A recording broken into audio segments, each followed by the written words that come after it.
Derek Rhodes. And like I said, I'm going to give kind of an intro, some of your bio stats a little bit. So I'll kind of tee everyone up, and they've already heard that at this point. But so let's just jump right into it. Tell us, you're, a rising star, Duke men's basketball manager, working at Microsoft, like young black man in tech. So you're just leading the way, you're trailblazing. And then you quit and decided to change course and start a nonprofit. So I guess maybe, give everyone sort of the elevator pitch on what you're doing and kind of your story for how you kind of went on one trajectory and got inspired to sort of change trajectories and change course and to get involved in what you're doing now. Yeah, I appreciate it. I'm still trying to figure out what I want to do in life, but yeah, I had some super cool experiences really in a range of industries. And I think it went from a good place of like, I kind of had, like everyone, my 4 or 5 year plan when I was in college, and then quickly realized that I wasn't really interested anymore in law school. I wasn't really interested in being in government as much as I was when I was younger. And so I went down this path of like figuring out what my skills were, what was transferable, what could work in a lot of different industries. And so I ultimately became really drawn to tech as kind of the entry point. I always felt like tech taught people how to dream bigger, how to think about, not having limits and unlimited resources to build, to break, and hopefully like do some good. And so that's kind of was my first professional experience working at Google in New York. And I think what I really learned was just how to translate complex and like technical projects into things that people would, want to buy, want to support, or just become really clear on. And so everywhere I worked, I was kind of like in that role of helping translate or think through new ideas, new strategies. And it led me to this point of just thinking about my own career trajectory and how fortunate and lucky I'd been, but still confused about what the long-term plan was. And so if that was my experience as someone who, graduated from Duke and worked for Duke basketball and Microsoft and Google, then it was probably a little bit different for someone who didn't have that same background. So now quit my job and left Seattle, came back home to Durham, and Durham Success Summit now runs, kind of takes that technology approach, that innovation approach. We run a 12-week accelerator program for young Black men, 16 through 24, which was really my most confused age, who are in Durham and, want to build transferable skills, want to think about entrepreneurship, want to think about corporate, want to think about leadership, but are just interested in being part of a community. So we're trying to innovate both the nonprofit sector. We're trying to also inspire a lot of lives along the way, though. That's awesome. And I remember, when we were introduced by Clark, Neil Reinhardt, and he was like, you should talk to Derek. He's awesome. He's in Durham. And we were starting kind of our co-working space. And I knew we were kindred spirits then on our first call, but this is like now proof, because this is a little bit of a delay between when we film and like when it or record or whatever, and then like when we like go live with the episode. But like I was just last week in real time, I was in Charleston at a conference, had a little speaking, or I was on a panel, so I'm like, oh yeah, and it's a community I like. It's, supporting tech and startups in the Southeast. And but every time we go to this networking thing, for some reason, people are just like, oh, so, hey, I'm so-and-so, like I do this. What do you do? I'm like, I don't know. And they're like, what do you mean? I'm like, I don't know. They're like, you're at a conference, like with a name badge. Like, what do you do? I'm like, I don't know. Like, what do you want to do? And it's just like, I don't know. I just like kind of was like on this like weird mindset of kind of, it was confusing and off-putting to the people I was networking with, because they're like, who is this guy? What are you talking about? Yeah. But I really meant it, because I just was kind of like, look, we're networking. This is bullshit. Who cares, right? But I mean, at the same time, I was sort of like going through that verbally with them, like, yeah, I don't know what I want to do when I grow up. I mean, I kind of think I want to do this. I like business. I like startups, but I also like, there's a bigger picture. How do I like address that bigger picture? So obviously, you kind of were going through that too. And then separately, yeah, I mean, so I think maybe that period, but then also kind of I'm envious too, because you sort of were like, I see a problem. I'm kind of living that problem. Now let me just go switch gears and solve that. So I do that a lot, but man, you sort of like, you're all in, right? You're just kind of like, that might've been like, maybe in my world, I'd be like one of many projects, but you've just like really focused. So tell me about, was that a hard decision to make, to just say, hey, I want to do this and I can't do it if I don't give it my all? Was there did you like have a rolling start? Did you sort of like do it on the side for a bit? Or tell me about how you kind of got to where you're like all in on Durham Success Summit.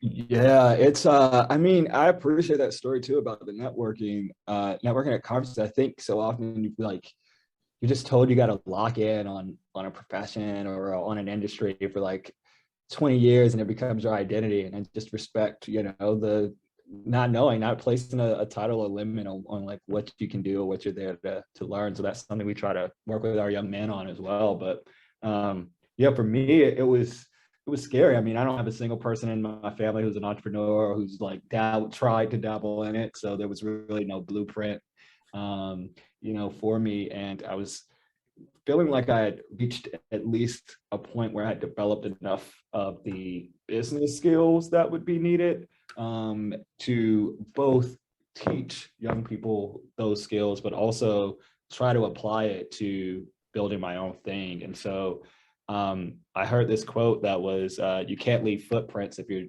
just tiptoeing in the sand.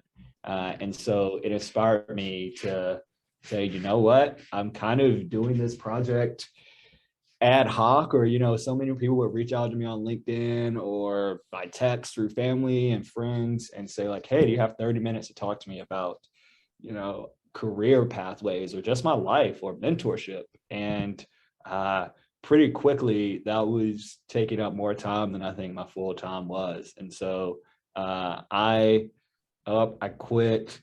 I like cashed out everything I had and just said, you know what, I'm really gonna try to go all in. I mean, it's the scariest jump ever because, there's like a team of you and everything's uncertain on how long you could run, or there's no like blueprint in your way. But I think that fearlessness has helped us just like dream really big here and think about like all of the ways that we can be impactful in the world. And so that really inspired me and gave me the confidence to say, you know what, whether this works or not, like one life, one moment is going to be worth this jump. But I mean, yep. So scary. Yeah. Well, I mean, I want you to do the talking because I want people to learn and be inspired from you. But I'm so like, I just want to say too, like, man, that's what everyone should do, right? Because don't do this one thing so that later you can do this other thing. Like that just seems to be a repeating theme kind of in my head or in my conversations for the past few years, which is like, are we just working to build up stuff so that we retire to then spin down all the stuff that we just accumulated? And then so we like start with zero, we work all this way, just then burn it all down to zero when we die. Like that just seems kind of like not the right way to go about things. You're wasting a lot of time, and like, why not do that thing? Do the thing, right? Like, and so I think you're doing that, right? You weren't just saying like, oh man, I could maybe make an impact. Let me just build my career and retire as an executive, and then maybe I'll give back or whatever. You're like, no, I'm passionate about this. And also secondly, while you've got the energy, like you're like you're like able to be like, man, I could make impact everywhere. Everything is just so like, every little problem out there is an opportunity. You're just like this like problem solving hammer. I mean, that's like the excitement of entrepreneurship too. Like, man, I'm doing this. And like, it's like, it's great. And that's hard to do if you're just like, I'm also a manager. Like once you switch into like manager mode, like whether it's like managing your like little free time project or, you're like a retiree and like, you really need to be focusing on like your grandkids or something. And then trying to do this, like you're at that sweet spot of age where you have some experience enough, right, to know like what the real world is like, but also like maybe not enough to be super cynical yet. That's, like you haven't been Hey, yeah, no, tainted, that's important. Yeah. So I'm glad Yeah. the world needs more of that, right? Like people want to go solve problems, like just do it, so yeah, tell me about like that. How were you thinking? Like, were you like mitigating risk, and like, what are words of kind of advice for others? Like, there is no downside in my mind, right? Like maybe it fails, but like, dude, what an amazing thing to get going and start. And, but how are you, Yeah. how'd you plan for that? How'd you just keep going? Cause this is great. Yeah, no, I mean, like to me, you hit it. Like tomorrow's not promised at all, And so if I saw an issue and I wanted to fix it, it seemed silly to me to say, wow, while I'm passionate and I'm up researching and thinking through these issues that people are talking about, I'm gonna wait 20 to 30 years when I don't know what next week looks like, right? And I think you're spot on. I got to this point where it was, you know, I don't I have the most free time I'll probably ever have. Right? I don't have a wife, I don't have kids, and I'm, you know, can stay up until 3 a.m. and then get back up at 7 to work on something. And that was inspiring to me. That was really cool. That like for once, regardless of the project, or the company, I was fully in control of this thing. And so like,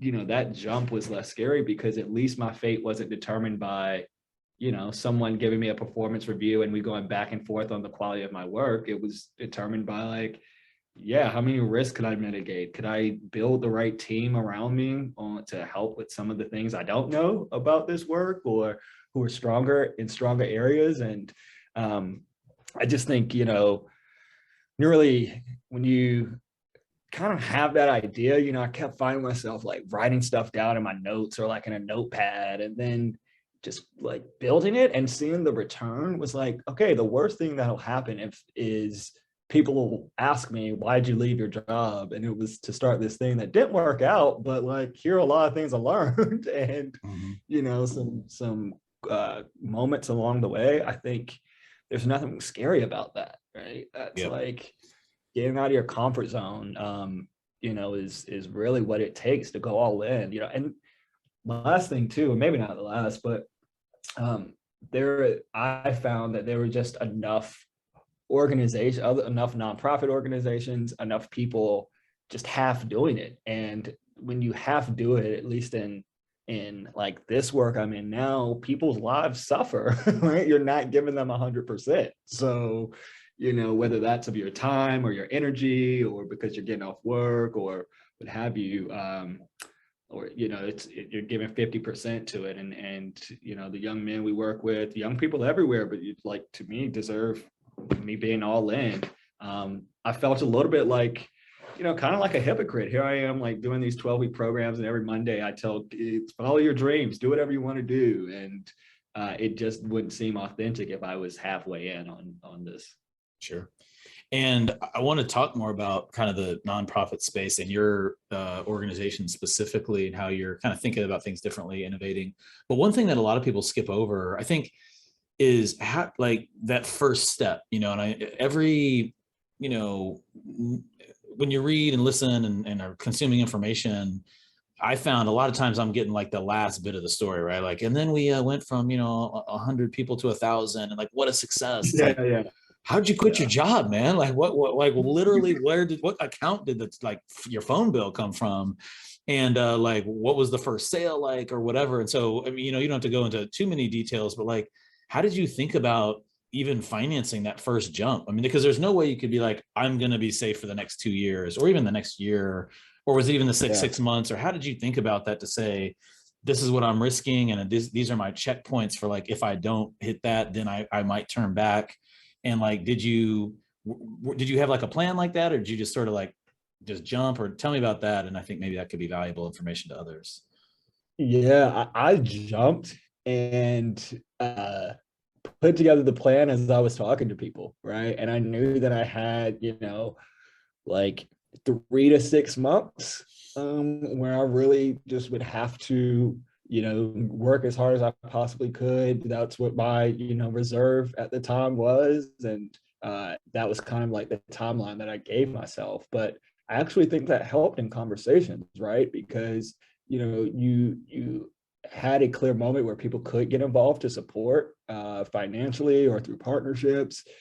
You also had it also gave me a real window to like build a program around and build an org around with some like actual tangible milestones that we hit. And I think that actually made our presentation stronger, right? We went in and we said, here's what the next 3 to 6 months look like. And if X, Y, Z, then we can do these other things that we feel are really important to get done.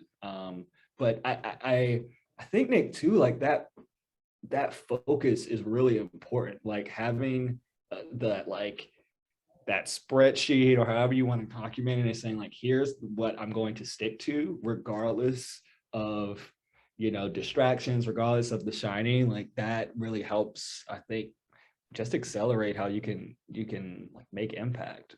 Yeah, no, that's great. I mean, and for my journey, I feel like I made great financial decisions like between the ages of 16 and like 24, meaning I had like jobs in high school. I went to a public college, had some scholarship, some grant money. I had some money saved. I had some like CDs. I was born in the 80s. Interest rates were really high, you know, so those little $1,000 CDs are like 15 grand or whatever. So, you know, I definitely had a leg up, but like I'd left with no debt. I left with some savings. I got a job. I was pinching pennies. And then I basically set all of that on fire and more when I kind of like made the leap too. Cause I was like, oh man, 3 to 6 months, I'm gonna start my business, I'm gonna raise money, blah, blah, like, and it just never went that way. It just never goes according to plan. Right. So how did you, and then, so then I was in a deep hole, not deep hole, but, you know, like deep enough to where, you know, my phone was ringing, being like, oh, you know, what's, you're maxed out. Like, are you going to call me back and pay? I was like, no, like maybe one day. So just hang on. Not for a while. Yeah, not for a while. Like, so, and then it took, but yeah, so then even when things started going well, it was like, I mean, in my mind, I mean, I'm still like, I feel like the scarcity mindset of like, I do not have enough. There's no amount of safety I could ever possibly have. And maybe I'll hit some point where I'm like, oh wait, I was wrong. There is, you know, I don't know what that number is, but what about road bumps for you? And then I want to get back to that timeline because I think that's really important too. But like speed bumps in the road, where they're like, did things go according to plan? Do they go not according to plan? Like, how did those first 3 to 6 months go? Oh man, nothing goes according to plan, right? It's great to have a plan until you start. Phew, I thought it was just me. You know, yeah. Oh no! You can have the plan, but you just got to know that, like, you know, week 2, you just got to blow it all up, right? But that's the fun of it. Like that, I think this journey is great for people who like those thrills, and you know, some of the roadblocks for me, I remember thinking, and part of it was like, okay, do I start a for-profit business, right? Like a career coaching, or do I start a nonprofit? And I ultimately landed on a nonprofit being the best route for a lot of reasons. But one of the things that I thought at the time was because it would sort of unlock this like treasure trove of city funding and like all these grants from huge foundations, and that was in my budget in my first 6 months. Like, okay, we're gonna get 501c3 status. I'm gonna apply for this, you know, with the IRS, spend $700, and then I'm gonna be able to apply for up to, you know, millions of dollars and get it right away.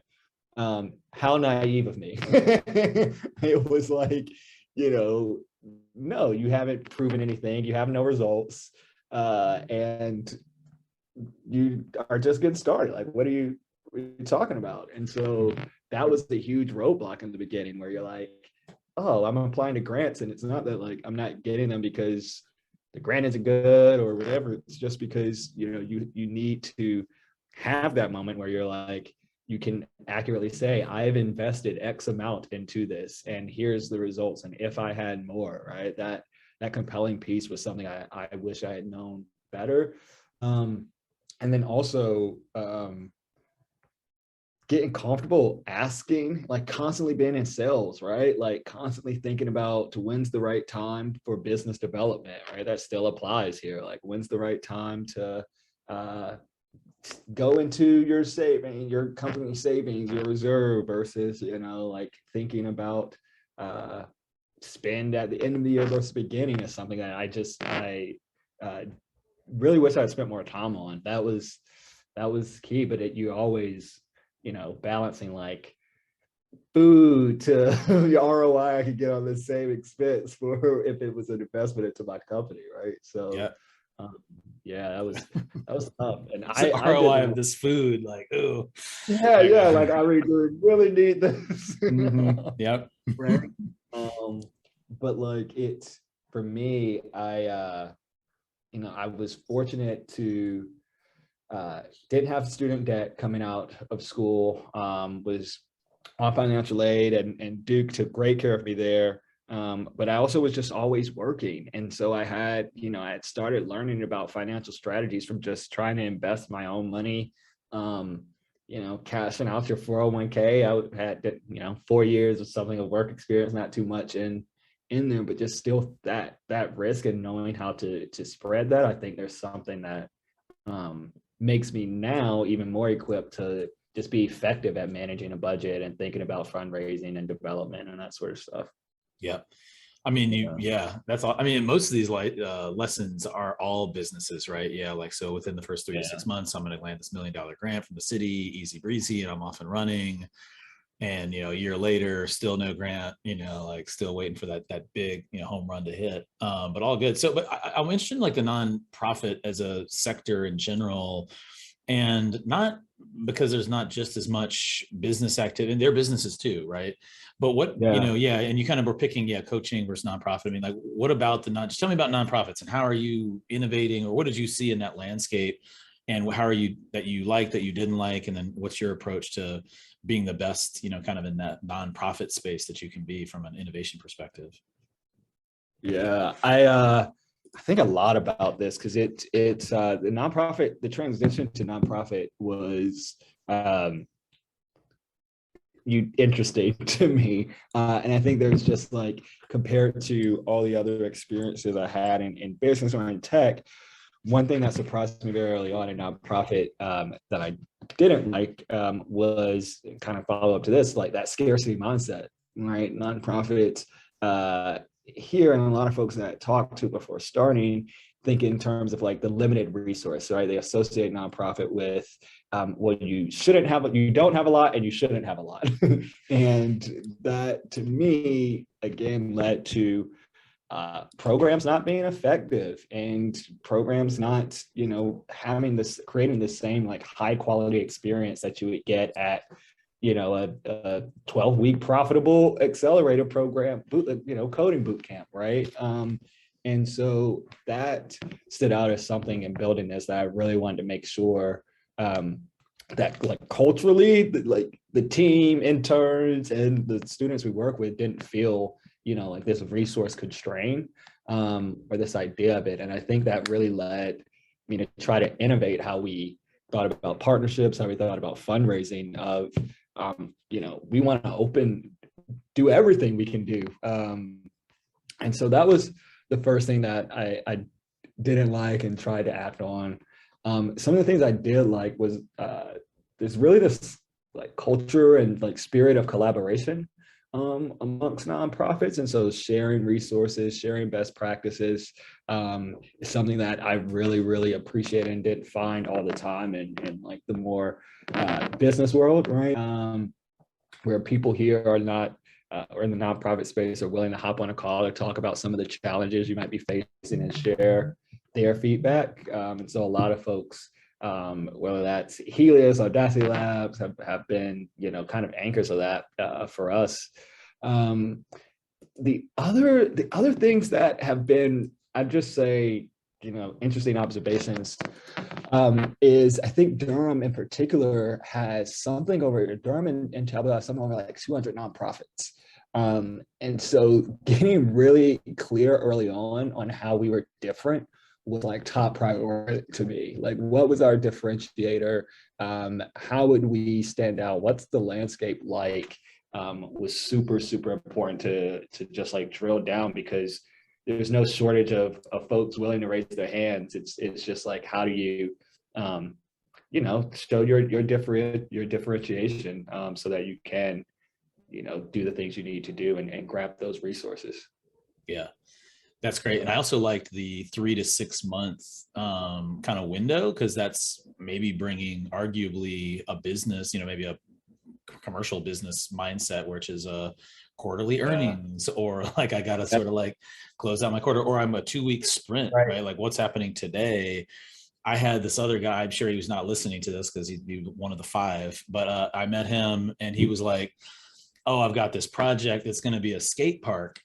And, I'm raising money for it as a nonprofit. And I was like, oh, okay, cool. Like, what's the kind of like benefits and all that? He's like, well, I mean, basically he was like, like in 10 years, you're just gonna have like a better, kind of community. I was like, well, yeah, I mean, but like, I was like, how do you like quantify or like articulate other benefits? Like, will there be like giving kids like summer jobs, or like if there's a skate park to hang out with, there's like a reduction in like graffiti or crime, or deeper community engagement with like parents and students, or like, or is it after school care, like, so oh, now that's like a service, like is there, and like it was like, well, like, I mean, it's just hard to really say anything, but you just know like in 15 years it's going to be just like, it's going to be all good. And I'm like, I know, but like, I was like, I mean, I just met him. It wasn't like I was like, oh, I'd love to invest, tell me more. I mean, so you just kind of pitching me, and I was kind of like, okay, I'd love to, spread the word, but how do I, give me some things.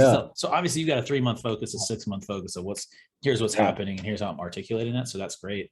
Let's talk. And then, actually here's one question I have, and you probably had to kind of get up to speed on this as you went from kind of like business world to nonprofit world. But like, there's like a third dot, right? Because money sometimes does not really come from your customers necessarily, or like connecting those dots, right? Because like business, I mean, it's not like, every business is not the same, but usually it's some sort of like high level, like, well, it's an exchange of value between like company and their customer or whatever. So make something that people want, right? That's kind of, there's all these things that like all relate to, you sell something to somebody.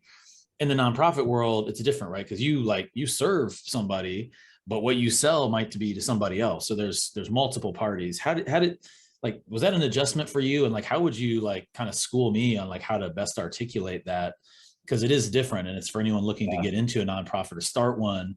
It's like, you might have an amazing product, people sign up, they take the service, but you might have to turn around and go ahead and underwrite that for different reasons, because maybe it's focused on more of what is considered a public good, or you have to then now justify it's a public good. So that's like a whole nother thing. So tell me about that kind of adjustment, and just actually tell me how to think about that better, because I need some lessons. No, I'm still figuring it out. I think, there are just so many great lessons I learned from business that I think of, like, that apply to some of the challenges in the nonprofit space as like ways that could be helpful to get rid of some of that stuff. But I think, you're constantly, I have to sell a student on what the outcome will be from doing 12 weeks with me, right? And I think so often, because there are so many nonprofits and everybody's starting something, right?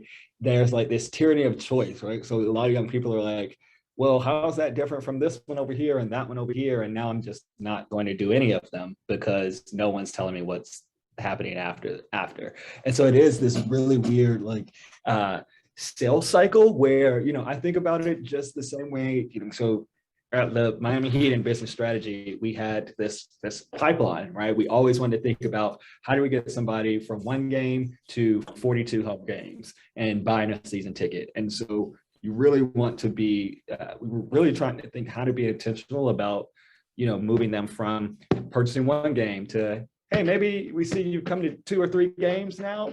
It's time to think about a mini plan for 5 games, right? And all right, now you're more inclined. I'm looking at your activity and how you're clicking on things, and we're tracking and we're following that you're following us. And so now I'm going to try that upsell. And so that's one of those examples of a strategy in business that I think works really well. Selling sort of the people we serve is, I always think, all right, if I can just get you to come into this office, right? That's the first entry point. I'm not even going to sell you yet on the program. I just want you to get in here to see it, to connect me. And then once you come to that first event, how do I measure the engagement? How do I, and I didn't see a lot of nonprofits doing this, Nick, of like, we're not going to send you a text message. We're going to email you. We're going to force you to check your email. We're going to measure your click-through activity. And then I'm going to call you as soon as I've seen you click it and say, Jordan, I saw you clicked apply to be a member of Durham Success Summit. Let me walk you through that application. And people we serve are like, wait, what? Like, how'd you know that almost in real time? And so that is something that I think works well on selling the sort of like program. And the other side of it, that doesn't always work when you're talking to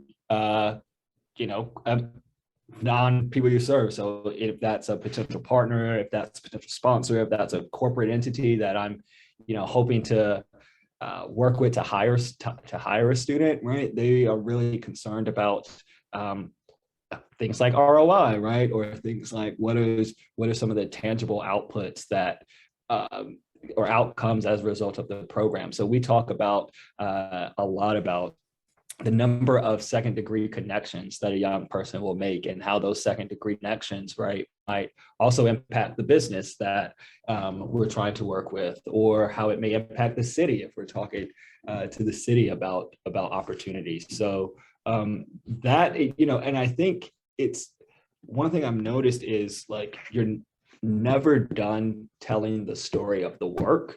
And so we try to be almost, annoying about what's coming out of the program, because I think that is sort of the biggest sales story. I was at this fundraiser on Monday and called Chefs for Change. And I met a guy who I had on a Durham Success Summit, like quarter zip. And he, I introduced myself and we we're just kind of talking for a while, and he looks down and he's like, I've seen that logo. Like, are you guys have those signs all around downtown? Like, we get young Black men jobs. And I was like, yeah, all right. So that kind of is working. Like, yeah, that's us. Where like that was an instance of like, okay, I can get you into our world. Now let me tell you more and then try to follow up. So yeah, I think that was really long-winded, but I like two kind of fresh examples on my mind of where we've had to pivot our like sales strategy, right? And how we pitch. One of the things I think that works well for communicating to nonprofits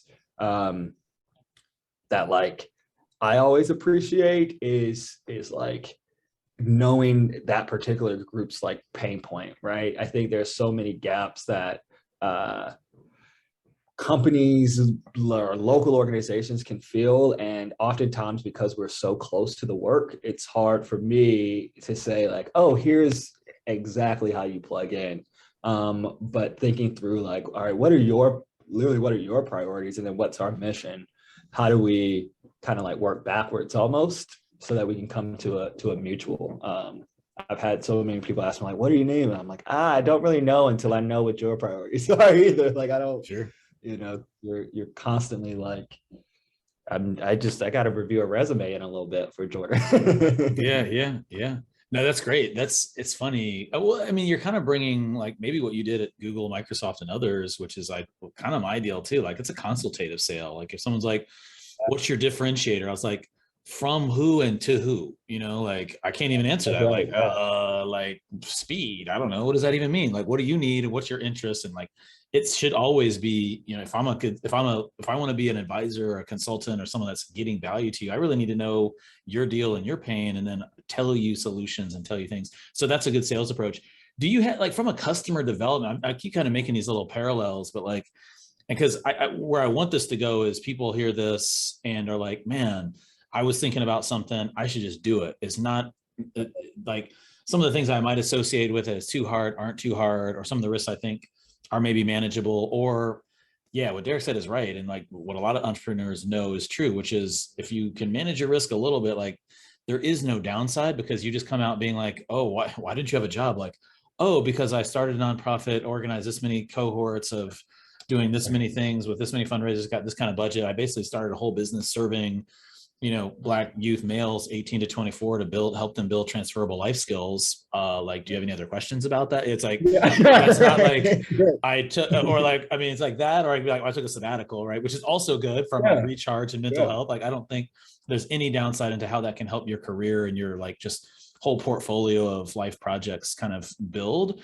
But like, but going back to one of these that's like kind of specific, and I already realized we could talk for like 3 hours and I'm going to go over, but and we won't, don't worry if your schedule just freaked out, but calendar alert, like I just heard that, no, but do you like, think of you at customer development, right? You've got to have that product market fit with your the kids coming in the cohorts, right? So I don't know if you call them students or if you call them clients or however, give them, because obviously they're not, but I guess you can call them students. That's what they do at like the code schools as well. But members, so like, but you got to make that fit, like, yeah, because they've got a lot of decisions, like why you, what do I get? Why do I even commit my time? But what about for like how you get your sales and your funding and your financing, right? So is it one value prop kind of thing that then you sort of try to cater to each audience, but like you still have to kind of find that product market fit with like, that kind of like, I guess, category of stakeholder, and like just tell me about that and like what's yours too, and then we can kind of segue into more of DSS business and what you got going on, et cetera. But I'd love to kind of hear about that, like so that people know like, oh, I've got to actually, I can't just be like, if I build it, the money will just start flowing in. I'm assuming you got to start being like, I've got to convey my value prop, my ROI. Tell me about those kind of things that you use to sell to companies that are going to write you checks. No, I love this strategy talk. So I have essentially sort of 5 value propositions, always kind of in the back of my mind. They're literally on a Google Doc. I'll just refer to before a meeting, and I say what I found is that it takes about 6 to 8 meetings with someone before I know which value prop is the one they're most interested in. And so I think to your point, and one of my sort of like naiveties was thinking, yeah, if I build it, they'll just come and everybody will write checks and everybody will hire and everybody will think. And I had to quickly realize like, well, no, you need to, one, build a sort of a foundational relationship. You need to build trust with people, and you got to do the work, right? You got to like actually do it. And so from there, I think particularly with some of the corporate partners, we think about employee engagement as one value proposition. All right, maybe you're not in a position to write us a check. And so like to that discovery process, if I can just get your employees to volunteer with us, then I still have an entry point to the company. And then I still have actually probably more people now to ask to become donors than like one sole decision maker there. And so employee engagement is one. And that's something I found, like sometimes, these companies who want to be involved in the community look for just like turnkey volunteer opportunities. And so sometimes they just wanted us to provide that, right? Can we just have a group of our employees review resumes on a monthly basis? And that's fills a volunteer void for me, right? I don't have to go recruit volunteers. I know that this company is going to organize it and they're dependable and here's who's coming. So that's one. The other is, some companies are focused on building their brand right now. That's important and being socially conscious. And so part of what we offer is, I'm always happy to then work with the CEO there or with senior leadership and talk about how to make inclusive culture and different strategies for engaging maybe their Black men in their organization. So that's second value prop. The third, we talk about a lot, just really on that like connection to youth, and that being part of. It's less tied to brand, but really that true community engagement. And so, we want to sponsor a scholar to do this specific thing, right? We really want to, we know that Nick is interested in healthcare and we are a health insurance provider. And so we are going to, write a check to invest in him specifically. And so that's one example where, it may take a while to figure that out, or we may not have a student who fits that business and we're like, oh, we can't work together actually right now. Like, it's not a good time. And it's hard to say like, no, I can't take your check because I can't fulfill this obligation. So that those are kind of like the 3 out of the 5 on that. The students we work with, it's constant product market, it's constant, like probably 100 value props. That's everything from, you really got to see what they care about, what they're interested in, what part of their life journey they're in. I mean, when I was 18, that was different from 24 and what like I wanted at the time. And our college students, for some of them, they're like, wow, we can get off campus and go develop professionally in a really cool space. Absolutely, sign me up. And so that value prop may work for them, or the value prop of, hey, I can guarantee you, you're going to get not just a job, but a well-paying job with a clear trajectory, and I'm going to know your boss in case anything goes wrong. That's a helpful point for some of the students too. And then the last one for them is community, right? Especially coming out of COVID and isolation with schools. Some are just looking to be part of community and show up to something, and it doesn't hurt that you're going to grow personally or professionally as a result of 3 hours on a Monday with us. So it's definitely finding that. And one strategy is like, we kind of host open calls and like let people sort of self-select the value prop, tell us, right? So, we'll do just, for instance, tomorrow we're going to a slushy place and telling any young person to come by from 4 to 11 p.m. tomorrow. And that's one example where, all right, those are probably students interested in a community, right? There's no job component attached to that. It's just a start of summer slushy. So they really want events. And so then we can really tailor our pitch right at the time for them to join the program. So I know that was really long. No, that's great. Kind of explanation, but I really like that. Yeah. Well, and how does the revenue piece scale? Is it just because you get repeat clients who like see either the employee engagement go up, or they're like, oh man, this is resonating from a brand building connection to youth? I mean, you kind of, all those are tied to it, but also like recruiting pipeline. I mean, you mentioned like, if that wasn't a specific one, I mean, I think it makes sense to have one. Like, you need to recruit, obviously, as everyone is more aware around diversity and how important that is into a workforce, and how you're losing out if you aren't thinking about it. Then a lot of people are waking up to the fact that they don't know how to even create the right pipelines, and they're like, oh shit, I'm fishing in the same pond and thinking I'm gonna get different results. And all of a sudden you're like, it doesn't work. And it's an eye-opening. So I mean, I think that's a big, could be a big wedge that I'm sure you're using in a positive way to be like, crack open that door and say, hey, how are you thinking about your pipeline building? But I think, obviously getting the value too, and then growing the relationship with each account or whatever that you win. But go ahead. Yeah.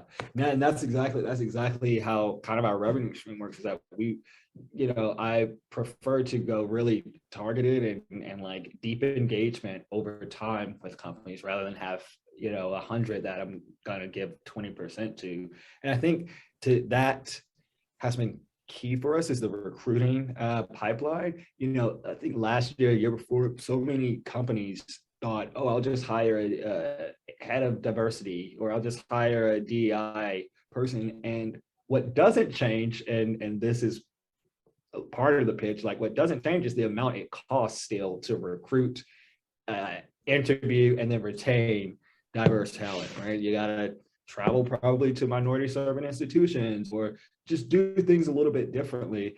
And so what we heard from companies were that, wait, we're hiring these talented, these skilled leaders to help us think through diversity strategy, but that strategy is going to take 3 to 5 years to actually execute and like put some legs behind. So where we could be helpful is saying, well, I just spent 3 months preparing a young person for 12 weeks on these topics critical to working in sales. Would you be interested in having a conversation with them? And they've talked to 4 other mentors in sales, and they're local hires, and they're going to commit to your company for at least 2 years. That will open up some doors for us. And then that gets to the other value prop of where we then work with your HR team and tell you like, all right, how is he? Give us feedback, send a survey. Like, what's the culture there that we can help improve? Or maybe you now want 5 scholars next year. So that changes our proposal to you. That's right. So that's been the biggest for sure of a revenue stream. Yeah, oh, that's awesome. I mean, it sounds like now you've identified that. So you've got like, oh, I need a pipeline of DEI execs who are getting brought into these companies so that they can, because you help them with their playbook, like, hey, here are things we can do. And it's also like, yeah, getting directly to the non-DEI execs or before they even get there, because, I guess it's good that they're hiring that exec, but that also means a cynical way is like, oh, you just want to outsource it, right? You like spin up this new department. Yeah. It happens. And like any company hiring an exec, it just costs like, just going to take a long time. And it's just like, whatever. Like we did that, boom, check the box. Like, it's like, man, no, how do you start to take action earlier and start to like see some impact right away? So I think that seems like it could be a good opportunity for content for you guys too, which is like just talking about, the opportunities that are out there to just like, whether you think it's turnkey it or it's just ways to, because it is like all those things. If you want a diverse workforce, it's like, what's the culture now? First of all, it's easier to keep somebody than it is to get a new person, whether it's a client and a customer or an employee. So what are you doing from a retention? How active are you at, putting your money where your mouth is? And then also like, where at the end of the day, candidate pools have to come from some place, right? And if you don't have a good workforce now, that means that existing methods aren't yielding enough, right? So then you have to have new. So wait, what do you know? Here's a new pool for you to start to evaluate. So it's like bang, bang, bang. It's like kind of gives them everything. It sort of helps them, and I feel like that is what you're doing, which is great. And like, the more you can sort of megaphone that, and then you're like onto your ROI case too, which is like, all these things have an ROI, like whether it's retention, because obviously turnover costs money, obviously brand building does it help you with a, customer story or customer development perspective? I mean, they need one sales rep to make one sale that cites their, positive social activism, ideally specifically in Durham, specifically with the Durham Success Summit. Then it's like, oh my God, this is paid for like 3 years of you continuing to support our organization. But, it's like that has an ROI case. And then obviously so does the filling of jobs, because they need talent's the driver of everything. And now, as it's known, or I'm not sure, I don't want to say studies say, I'm not sure which study, but I think it's known that, a diverse workforce is a stronger workforce, and it's going to have better outcomes and better performance. And people want to be a part of that. So I think talent is everything and it's the lifeblood of these companies. So it's like, we're giving you your lifeblood. Like, would you give us some money for that? Yes. A recruiting organization, they make bank, right? Just recruiters. Like, well, hold on, you're paying recruiters 20% of the salaries. Like, if I'm gonna get you 3 people, that's just one small check, like, come on. But and that's like what they, you like apply for a job and you see, how did you hear about us? And it's like, oh, Indeed, LinkedIn, this other thing, we want that to say DSS. And like, there's no reason that like those other companies are getting referral fees every time you select. Like, that's a measurable bullet. They're like, we're going to ask for more money now. Okay, from LinkedIn. Like, how hard did you think about like the money and the revenue models when you were starting this? Because it seemed like, I feel like if you're starting a nonprofit, you have to, but it still kind of feels weird, because like, you really need to be 100% about the mission and your stakeholders who you're serving. But like, so like, you're not getting into this for the business side, but like, what was that balance, and what felt kind of like right and authentic, for you in terms of how much time you spent on that versus really perfecting how you best serve your audience? It's tough. That's it. Everybody, says, the advice I originally got was that 80% of your time should be focused on the delivery, on the program, on like measuring that, like knowing that it works, outcomes of that. But it just wasn't realistic, because, and this is probably not a popular opinion, but like, if you don't have money, you can't do anything. And so we've got to be honest about that in the nonprofit space of like, well, yeah, guess what? My program quality will improve significantly if I do spend a lot of time thinking about revenue and sustainability on day one, versus when I have 1,000 students, right? Like now I already kind of know already have a business plan together for, okay, if we get 200 students, if we get 1,000, 5,000, like here's what we'll need and what it'll look like. And so I think it goes back to that, to a little bit of just how I've found nonprofits, some more traditional nonprofits think about it. And, finances help you.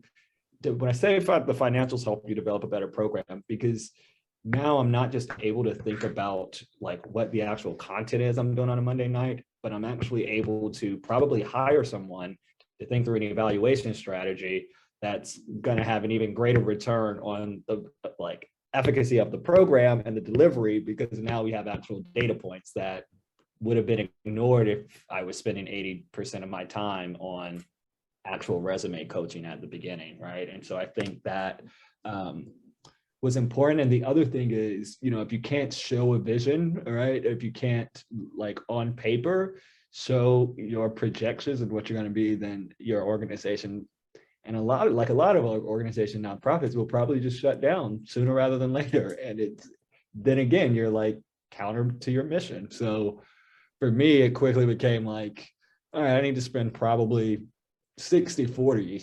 on just strategy, finance, development, and 40 on the program. Yep.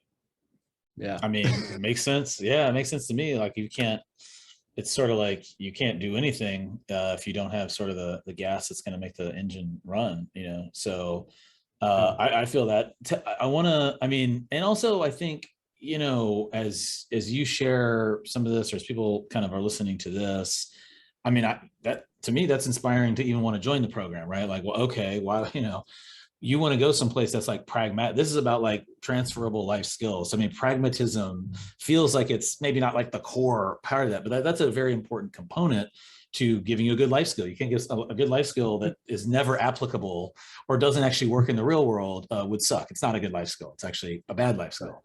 So here you are like actually practicing what you preach, bringing business kind of concepts into the nonprofit world. And not because you thought it was broken per se, but you're just bringing them because you think that will help make your group more effective, increase the efficacy and the outcomes of your coursework and the programs, but also, and thinking about ROIs for the funding sources, because that's important to them. And, kind of speaking their language and being able to like put yourself in their shoes because you were there and saying like, hey, this is why it is important, and authentically meaning it.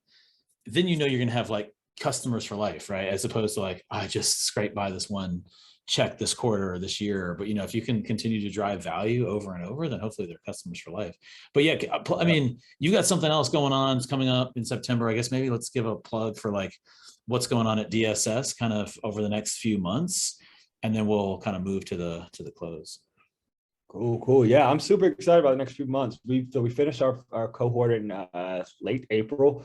And so now we've been in a period of, again, looking at all the survey, all the feedback, talking to students, and also talking to our community partners about, what we could have done better, what went really well. There was a lot that went really well, and our students are, I think some of the biggest insights from students we work with this time was that there was a certain, they didn't know what to expect coming in, right? We were a new organization and there was kind of no blueprint for them. But what they quickly found was that, we're about work here. And so, they really appreciated just actual deep focused time on their career for 3 hours each week, but that they could use more. They could probably use upwards to 6 to 8 hours per week.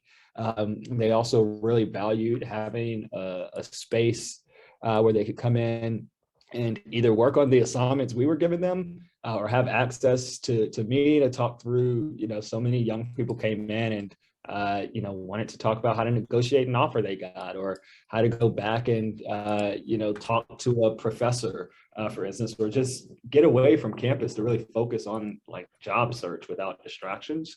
And so those two insights have led us to really, rally around our existing group of young men that we just work with. And so in September, when they get back from these awesome experiences that we place them in, so some of our scholars are starting. They started last night at the Miami Heat, another at Buzzer, and some of our other partners. They'll come back in August, and in September we'll celebrate them, and we're going to host our very first community gala, a fundraiser for the entire community. Come meet the students, but also raise money for those things they've told us they need. They need space to continue calling home, their own office outside of the one I occupy.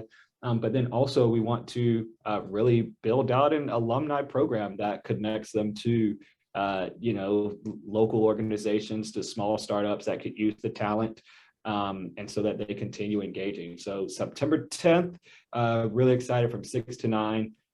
We'll be having a dinner, an auction, a raffle, and some presentations on the great work that the students have done this year. So I'm super excited to think about that. That's awesome.